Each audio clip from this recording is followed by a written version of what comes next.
तो चलिए आज हम करेंगे फर्स्ट इक्वेशन ऑफ मोशन का डेरिवेशन। तो इसको डिराइव करने के दो मेथड है, एक है डेफिनेशन से और एक दूसरा है ग्राफिकल मेथड। डेफिनेशन किसकी? एक्सेलरेशन की डेफिनेशन, और ग्राफिकल हम वेलोसिटी टाइम ग्राफ बना के इसको हम डिराइव करेंगे। तो दोनों ही इजी मेथड है, एक एक करके हम डिस्कस करेंगे। सबसे पहले हम डेफिनेशन मेथड से हम कैसे करेंगे, तो सबसे पहले आपको एक्सेलरेशन की डेफिनेशन पता होना चाहिए। तो what is the definition of acceleration? देखिए एक्सेलरेशन की डेफिनेशन क्या है? The rate of change of velocity is acceleration, और इसको फॉर्मुलाइज कैसे करेंगे? That is change in velocity, change in velocity divided by change in time, change in time. ठीक है, अब देखिए, अब इसको हम इस फॉर्मूले से हम कैसे डिराइव कर सकते हैं? तो इसके लिए हम क्या करते हैं, जैसे एक ऑब्जेक्ट बना लो, मान लो ये एक बॉल है, ठीक है, ये एक बॉल है, इसका कुछ मास होगा, तो ये बॉल मूव कर रही है विथ सम वेलोसिटी u, ठीक है। तो u जो है यहाँ पे, इसको हम क्या बोलेंगे? This is our initial velocity, initial velocity. तो ये जो u है इनिशियल वेलोसिटी है, और ये बॉल आगे बढ़ रही है, ये वेलोसिटी है इसका, तो ये आगे बढ़ रही है, आगे बढ़ते बढ़ते बॉल मान लो ये यहाँ पहुँच गई, ये बॉल, ठीक है। तो ये बॉल जो है थोड़ी देर बाद यहाँ आगे पहुँच गई, और यहाँ पे पहुँचने के बाद इस बॉल की जो वेलोसिटी चेंज हो गई, अब इसकी वेलोसिटी v हो गई।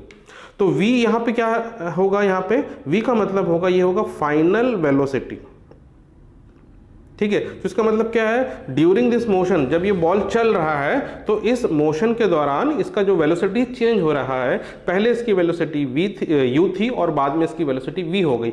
अब ये जो v है u से ज़्यादा भी हो सकता है, और जो v है u से कम भी हो सकता है, कोई फर्क नहीं पड़ेगा। अब ये वेलोसिटी चेंज हो रहा है, मतलब इसमें एक्सेलरेशन हो रहा है। यदि v अगर u से ज़्यादा हुआ तो इसका मतलब है एक्सेलरेशन की वैल्यू प्लस में आएगी, और अगर v u से कम हो गया तो इसका मतलब एक्सेलरेशन की वैल्यू माइनस में आएगी। बस ये ध्यान रखना, यदि v ग्रेटर देन u है तो हमारा इसका मतलब क्या निकला? दैट इम्प्लाइज जो एक्सेलरेशन है वो पॉजिटिव होगा, और यदि v लेस देन u है तो इसका सिंपल सा मतलब होगा जो एक्सेलरेशन है वो नेगेटिव में होगा, और नेगेटिव एक्सेलरेशन को रिटार्डेशन कहते हैं। हाँ, बस फॉर्मूला तो यही लगेगा, क्लियर है। अब देखिए, इनिशियल जब वेलोसिटी इसकी u थी, तो हम यहाँ से मान लो हम इसको ऑब्जर्व करना चालू कर रहे हैं इस बॉल को, तो यहाँ पे इनिशियल टाइम हमने मान लिया 0 से हमने स्टार्ट किया, और ये बॉल को यहाँ पहुँचते पहुँचते कुछ टाइम हो गया, उसको हमने मान लिया t, ठीक है। यहाँ पे जो टाइम है, this time is equal to t, और यहाँ पे जो है इसको टाइम को हम 0 ले लेते हैं, this time is equal to 0, और यहाँ पे टाइम इक्वल टू t ले रहे हैं। तो देखिए, तो ये जो हमने डेफिनेशन से लिखा है फॉर्मूला, इसमें हम क्या लिख सकते हैं? a is equal to change in velocity. Velocity कितना चेंज हो गया? पहले u था, बाद में v हो गया, तो चेंज को कैसे रिप्रेजेंट करेंगे? v माइनस u, तो यहाँ लिखेंगे आप v माइनस u, ठीक है।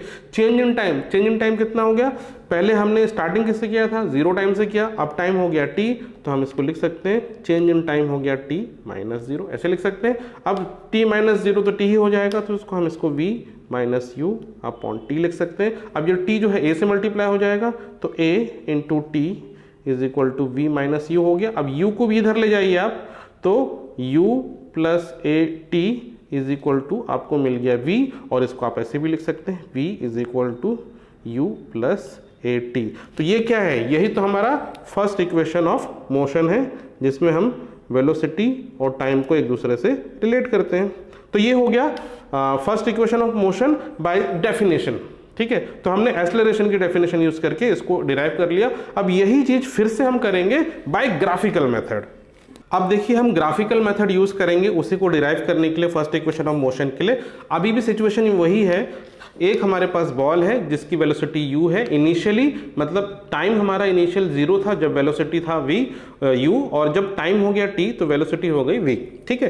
तो सिचुएशन वही है अभी भी, बस इसको अगर आप ग्राफ में अगर ड्रॉ करेंगे तो हम कौन सा ग्राफ बना रहे हैं? देखिए, ये है y एक्सिस में वेलोसिटी और x एक्सिस में टाइम है, तो इसे हम कहते हैं वेलोसिटी टाइम ग्राफ। तो हम यहाँ पे इसका वेलोसिटी टाइम ग्राफ बना रहे हैं। अब ये देखिए, ये टाइम एक्सिस है, ये जो पॉइंट है टाइम का, ये है 0 वाला टाइम, और ये वाला t वाला टाइम जब यहाँ पहुंचे। तो जब टाइम था 0 तो क्या वेलोसिटी 0 थी इस ऑब्जेक्ट की? वेलोसिटी 0 नहीं थी। जब टाइम था 0 कुछ ना कुछ वेलोसिटी थी, इनिशियल वेलोसिटी u थी। तो ये यहाँ पे वेलोसिटी के एक्सिस में इस पॉइंट पे हम मार्क कर रहे हैं कि ये जो वेलोसिटी है ये वेलोसिटी है u इस पॉइंट पे, ठीक है। अब धीरे धीरे इसमें एक्सेलरेशन हो रहा है, थोड़े टाइम के बाद वेलोसिटी की चेंज हो गई, तो यहाँ हम अजम्पशन करके चल रहे हैं पॉजिटिव एक्सेलरेशन है and v is greater than u, ठीक है। तो इसका मतलब ये थोड़े टाइम के बाद ये जो वेलोसिटी है बढ़ के कि कहाँ तक हो गई, इस लेवल तक पहुँच गई। देखिए ऑब्जेक्ट टाइम बढ़ रहा है, ऑब्जेक्ट की वेलोसिटी बढ़ रही है, बढ़ते बढ़ते यहाँ तक पहुँचा टाइम t में ऑब्जेक्ट की वेलोसिटी। अब ये जो वेलोसिटी कितनी है, तो आपको वेलोसिटी एक्सिस में एक परपेंडिकुलर लाइन ड्रॉप करेंगे, इस पॉइंट पे जो आपको वैल्यू मिलेगी वो वैल्यू आएगी v, ये है v। तो शुरू में था वेलोसिटी u और बाद में हो गया वेलोसिटी v। शुरू में था टाइम t जब वेलोसिटी u था, जब वेलोसिटी v हुआ तो टाइम हो गया यहाँ पे t। तो ये जो है ये ग्राफ रिप्रेजेंट कर रहा है वेलोसिटी टाइम ग्राफ। क्लियर है। अब देखिए अब हम इससे डिराइव कैसे करेंगे, तो इसमें आप ये याद रखिए कि slope of this velocity time graph gives the acceleration, मतलब एक्सेलरेशन जो होता है वेलोसिटी टाइम ग्राफ का स्लोप होता है, ठीक है। SLOP slope of VT graph, VT graph, ठीक है। तो ये है VT ग्राफ या वेलोसिटी टाइम ग्राफ, ये बात ध्यान रखना। तो एक्सेलरेशन होता है slope of velocity time graph. वैसे ही एक और चीज आप लिख लो, डिस्टेंस या डिस्प्लेसमेंट क्या होता है, area under distance time graph, ठीक है।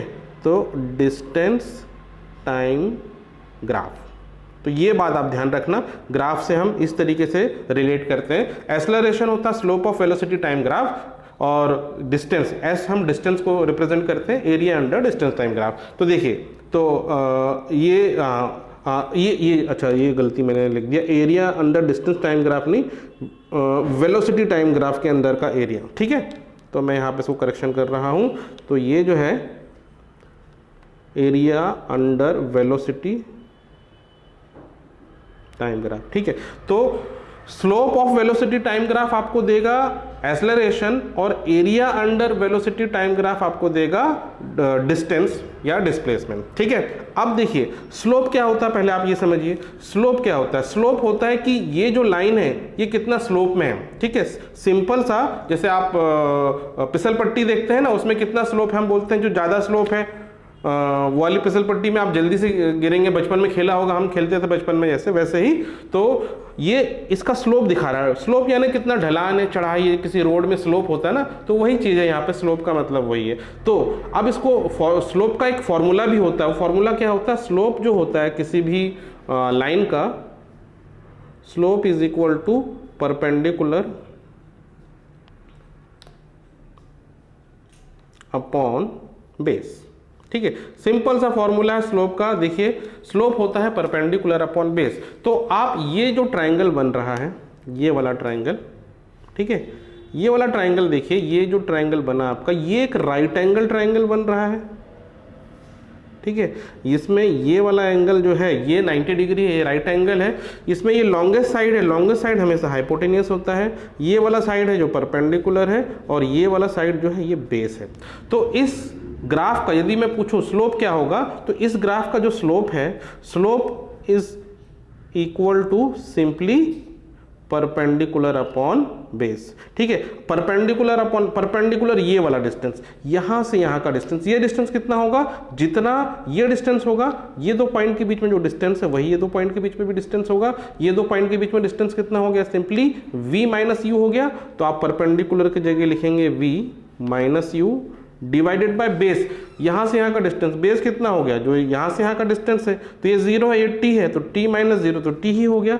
तो ये हो गया v minus U upon T. तो स्लोप हो गया v up minus U upon T. और आपको यहां हमने क्या लिखा है, area sorry acceleration is equal to slope. तो आप स्लोप की जगह आप रिप्लेस कर दो इसको एक्सेलरेशन से, तो स्लोप की जगह आप लिखेंगे acceleration which is equal to v minus U upon T. अब बस इसको बस सिंप्लीफाई कर लो, टी को इधर मल्टीप्लाई करो, A T is equal to V minus U. अब यू को उधर ले जाओ तो फाइनली आपको मिल जाएगा v is equal to U plus A T. देखिए फाइनली आंसर तो वही आएगा दोनों केस में, बस फर्क ये है कि हमने इसको ग्राफिकल मेथड से किया और पिछला वाला जो था उसको हमने डेफिनेशन से किया, ठीक है।